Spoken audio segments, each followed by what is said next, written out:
देखिए, सबसे पहली बात तो ये है कि संभल की चंडोसी की जो जामा मस्जिद है वो कोई 50 साल 100 साल नहीं बल्कि 200-250 साल पुरानी मस्जिद है, उससे ज़्यादा है।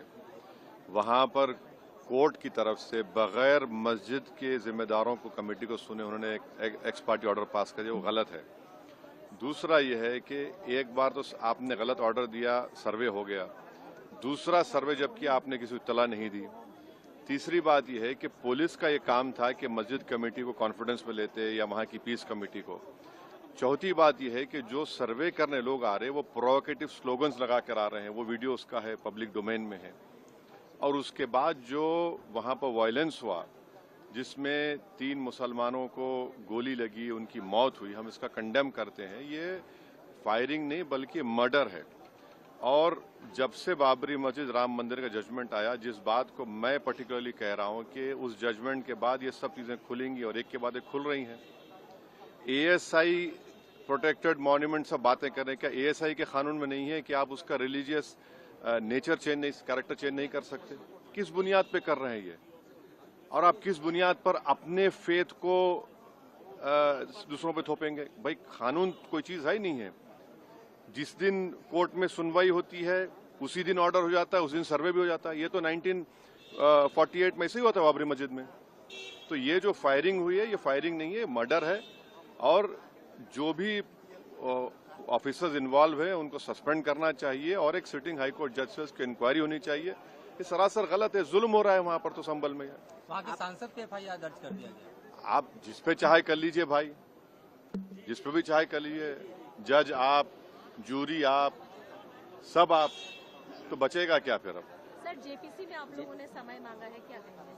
जी, जैसा भी आपने हमारे डेलीगेशन तरफ से बोला गया है, मैं उसको रिपीट करना नहीं चाहता। मगर स्पीकर साहब ने बड़ी इत्मीनान से हमारी पूरी जितने मेंबर्स 11 नॉन बीजेपी एमपीज गए थे उनकी बात को सुना। वो बोले कि इसके ऊपर कंसिडर करेंगे और हमको उम्मीद है कि ऑनरेबल स्पीकर साहब इसका टेन्योर बढ़ाएंगे। क्योंकि आप देखिए, बंगाल नहीं गई कमेटी, बिहार हम लोग नहीं गए, उत्तर प्रदेश में शिया वक्फ की प्रॉपर्टीज को हमने नहीं देखा। तो ऐसे कई, दिल्ली के मंत्री को बुलाना है, ऐसे कई स्टेट्स है जहां पर कमेटी को जाना चाहिए। वो स्टेक होल्डर्स हैं, उनकी बात को सुनना बहुत जरूरी है।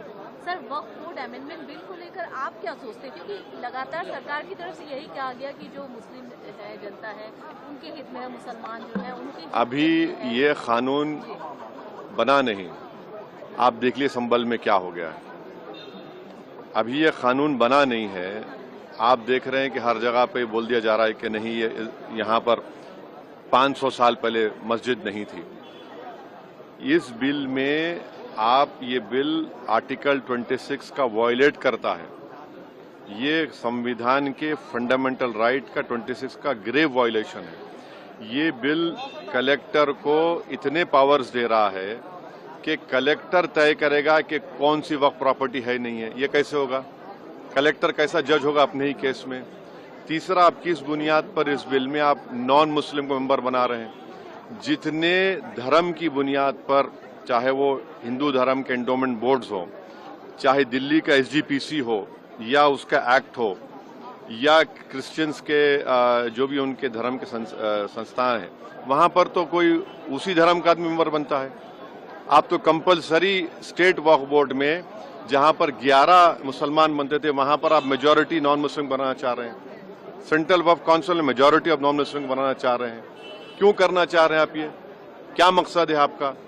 कलेक्टर को इतना पावर दे रहे हैं। तो ये आर्टिकल 26 का ग्रेव वायलेशन है और इसीलिए वक्फ को बचाने के लिए नहीं लाया जा रहा है, ये वक्फ को खत्म करने के लिए, और वक्फ बोर्ड को सिर्फ एक पोस्ट ऑफिस बना के रखना चाह रहे हैं। तो जो वक्फ की प्रॉपर्टी है वो गवर्नमेंट की दी भी नहीं है, इसको मुसलमानों की गाड़े खून की कमाई है, तो आप उसको छीनना चाह रहे हैं। और उतना ही मकसद है सरकार का। आप देख रहे हैं संभल में क्या हो रहा है, ऐसे ही और वाकयात होते रहेंगे।